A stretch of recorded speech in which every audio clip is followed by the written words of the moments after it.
Shalom. So, what happens when you're overwhelmed? Like, you have so many thoughts going on in your mind at the same time.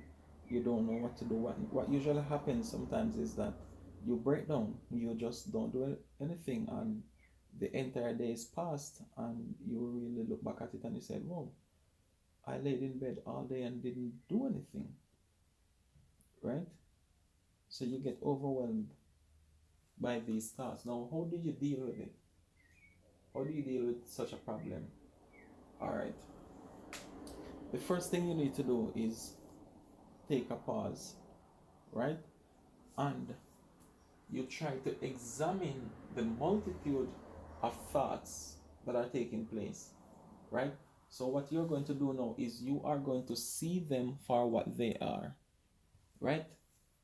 When you start to see them for what they are, then what you will realize is that out of 100 thoughts, right? 100 thoughts,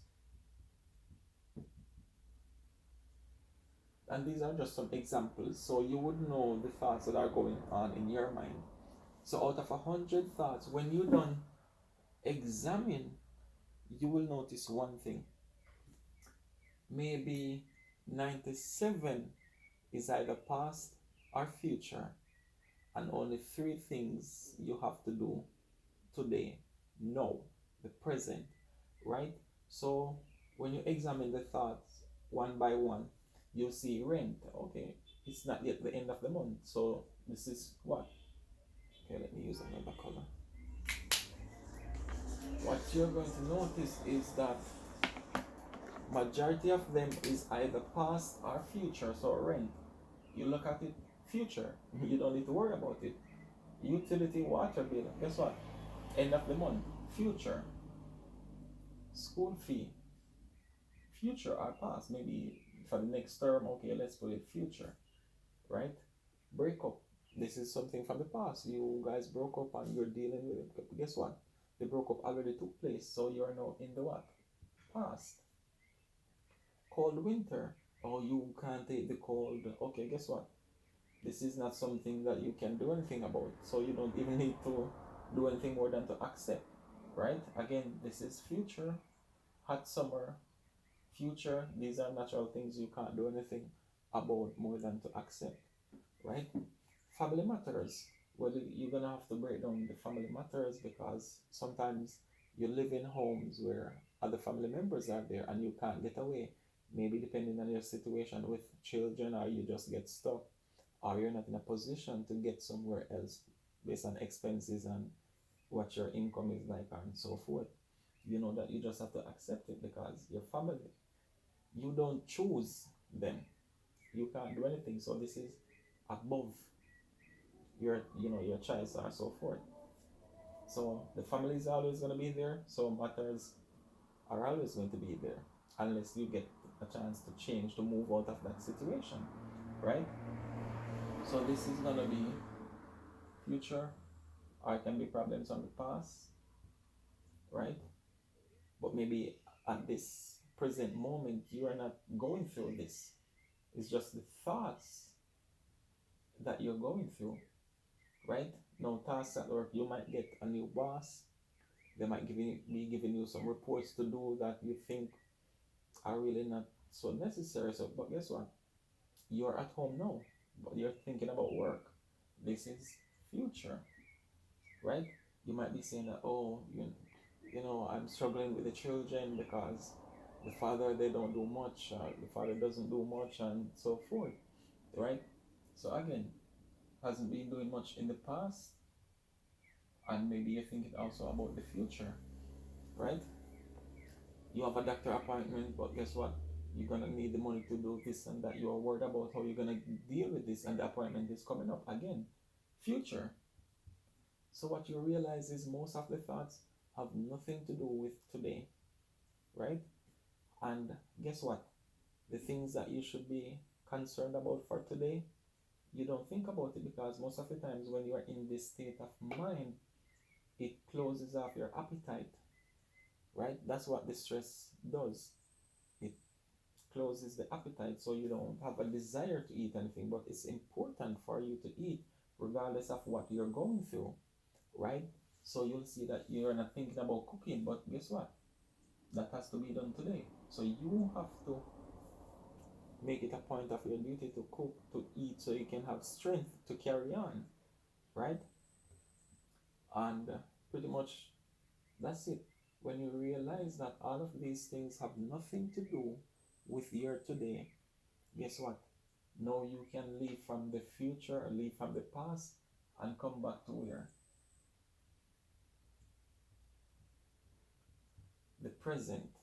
And you stay there, right? If tomorrow you're gonna have to do the report, when tomorrow comes, you deal with tomorrow, right? But don't try to do today things that are in the future. You can't, you cannot go there, right? You can only be here. You can only be in the present, right? When the time comes for your doctor's appointment, you deal with it, right? When the time comes to deal with the family problems, you deal with it. But what you're doing here is you're taking the thought about these situations and you're running with it. And what usually happens is they breed more thoughts. For example, if you don't, say the end of the month is coming up and your rent is due, guess what?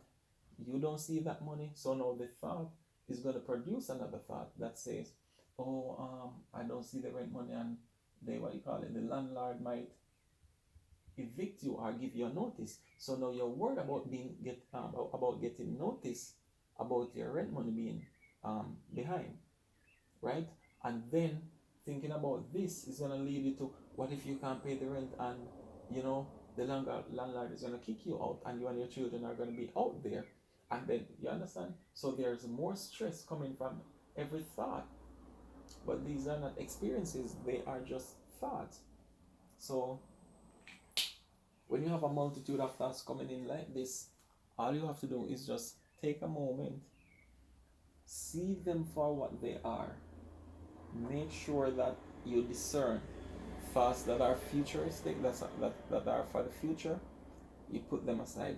Thoughts that are regarding the past, you put them aside, and focus on only the things that you have to do today.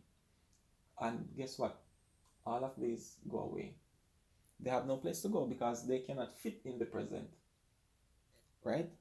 So this is how you deal with having a multitude of thoughts that you're overwhelmed by, right?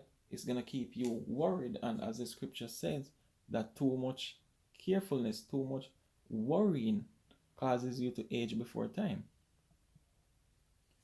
So this is Ecclesiasticus 30 and 24. It says, envy and wrath shorten the life, and carefulness bringeth age before the time. So when you worry too much, because what you see happening here is you're just worried about thoughts.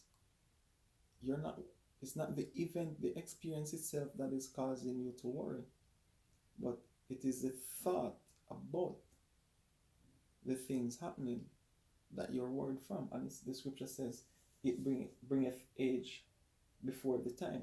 So too much worrying will makes you, look old, because you're gonna be sad, depressed, you're gonna be anxious for the future and so forth, and that's not good, right? So this is how we deal with a multitude of thoughts. Shalom.